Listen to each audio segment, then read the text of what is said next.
Hi there everybody, this is Harry and welcome back to my advanced English lessons with Harry. And what are we going to look at today? Well, today's advanced English lesson is relating to idioms, and they're idioms related to problems and difficulties that you might have. So, advanced English idioms relating to problems and difficulties. Okay, let's go through them one by one. The first one, at your wits' end. When you're at your wits' end, it means really you don't know what to do. You've tried everything, nothing seems to work, you're running around in circles, you're not sure how you're going to get out of this problem, how you're going to deal with this particular difficulty. You are literally at your wits' end. So you're talking to a friend and you're saying, look, I've tried everything. I've tried the bank, but they won't lend me any more money. I've even asked my parents, and I don't really like asking them, but you know, they're pensioners, so they don't have a lot of free cash. I'm really at my wits' end. I'm not sure what to do.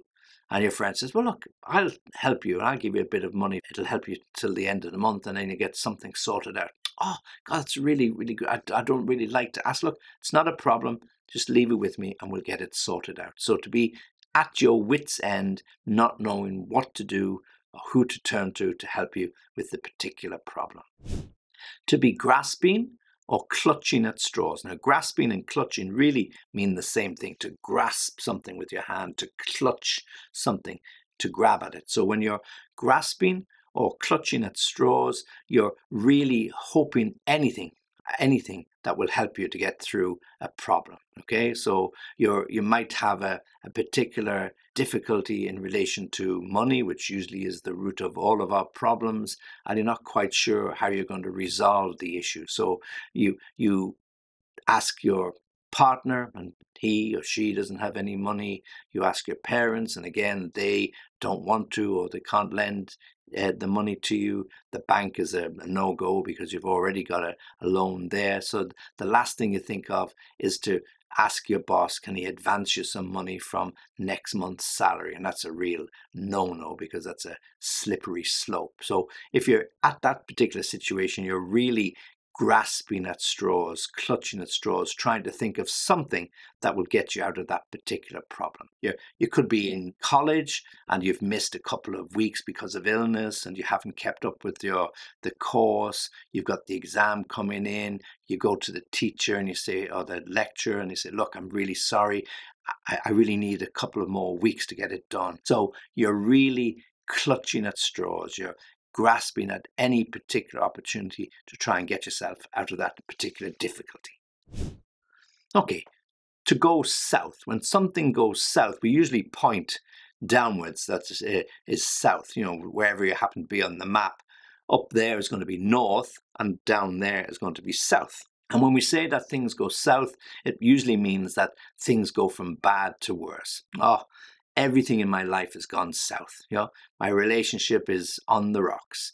I don't enjoy my job anymore. The money's terrible. I'm paying more rent than I really should. It's more difficulties piling up on each other, one after another. So it looks like everything in my life has gone south. So you're really feeling depressed, really feeling a little bit sorry for yourself. And in that situation, you can say, yeah, everything's gone south. So it's gone bad, or it's going from bad to worse, and you can foresee the future not being such a happy place to be.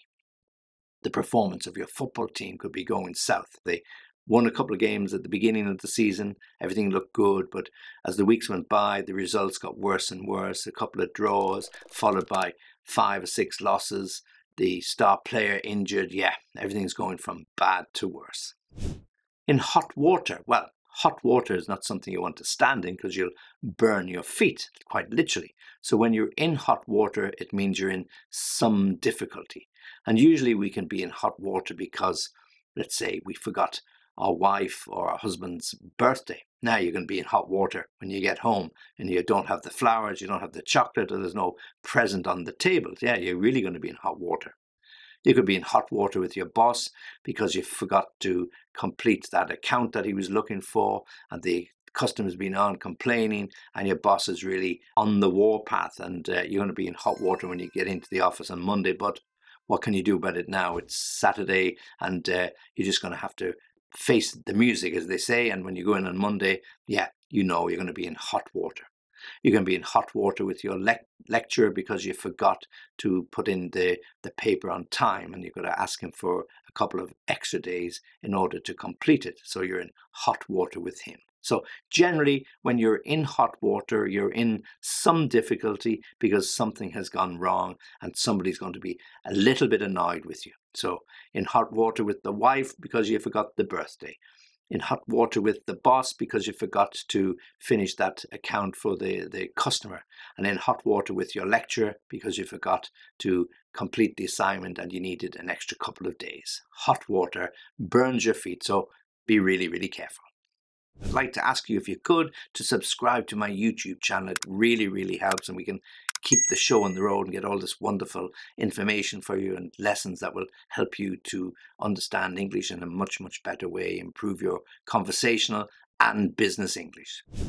To have your back to the wall. Well, when you have your back to the wall, there's no further place you can go because you're in retreat, and then you come up against a wall, and when your back's to the wall, what can you do? You got to face the problems that you have. It's a metaphorical situation, of course. You don't literally have your back to the wall, but it's as if you have no escape. You've forgotten to do something, you kept putting it on the long finger, you've procrastinated, and now when you look at the calendar and see that, well, actually this is the end of the month, it's the last day, your back's to the wall, because if you don't get it completed now, well then you're not going to be able to send out the invoice, and of course you're not going to be able to get the fees, and then of course the boss will want to know why the account hasn't been completed. Okay, so your back's to the wall, so you ask your colleagues, can they help you?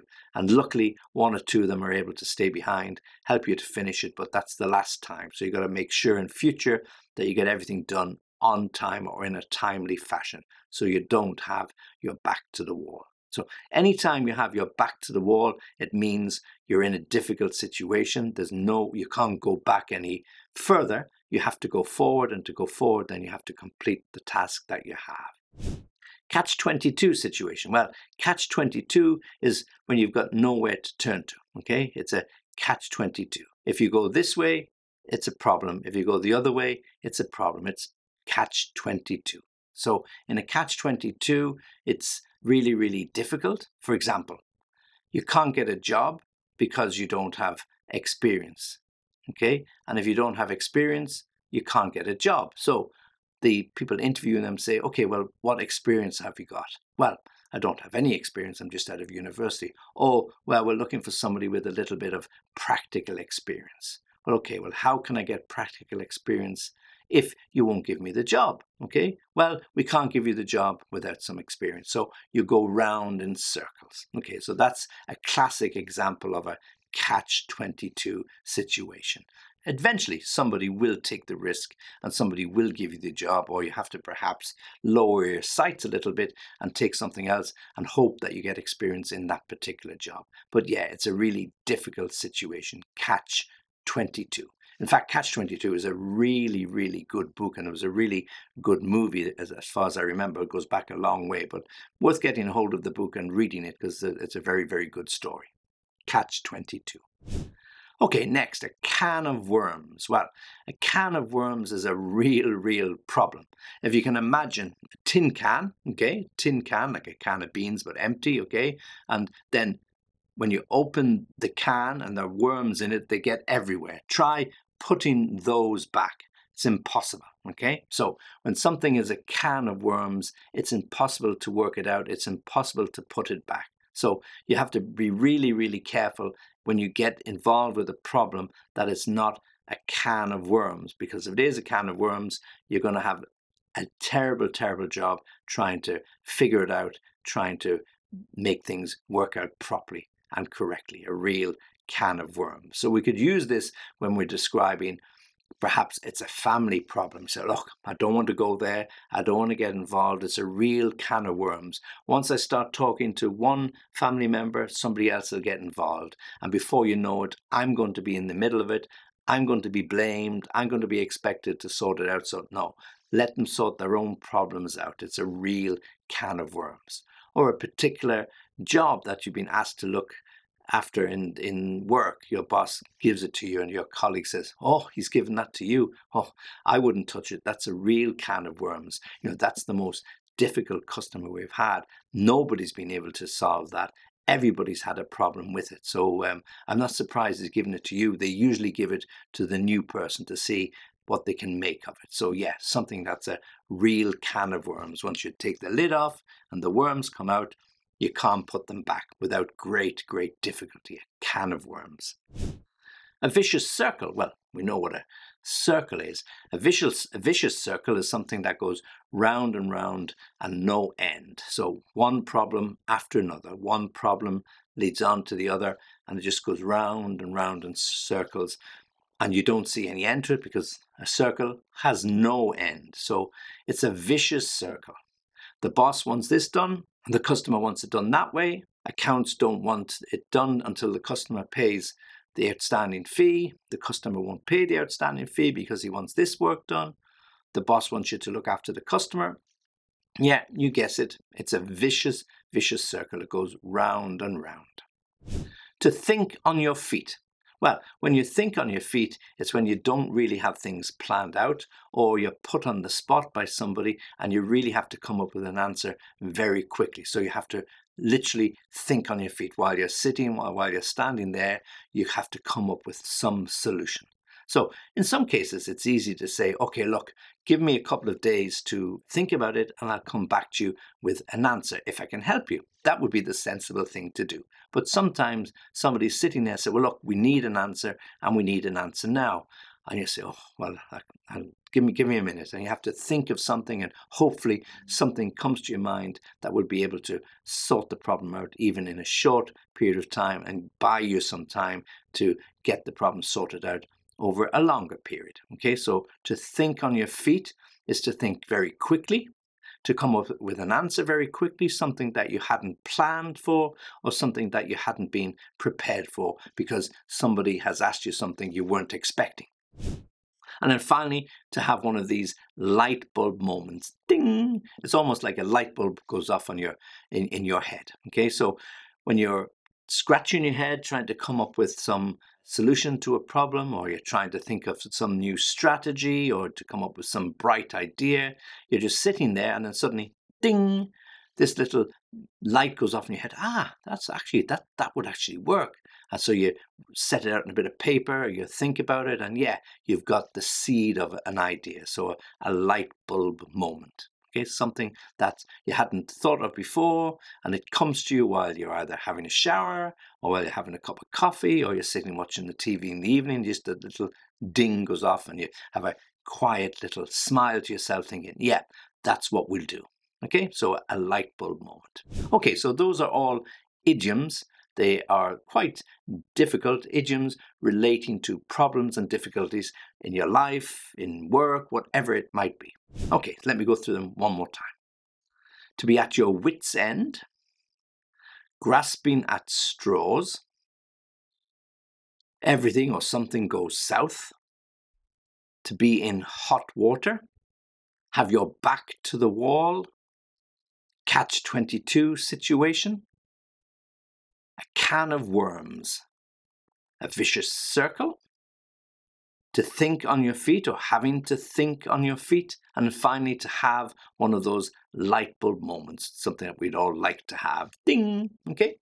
Okay, as I said before, if you want to practice those, please do. If you have any difficulties with them or you need to have more examples, then you can contact me, and you can do that on www.englishlessonviaskype.com. Always happy to hear from you. If you have any questions, any issues or concerns where you want to try and improve your English, well, just drop me a line and I'll see how I can help you. As always, I really appreciate your joining us and watching all of these lessons. And if we can help you, we will. Okay, join me again soon.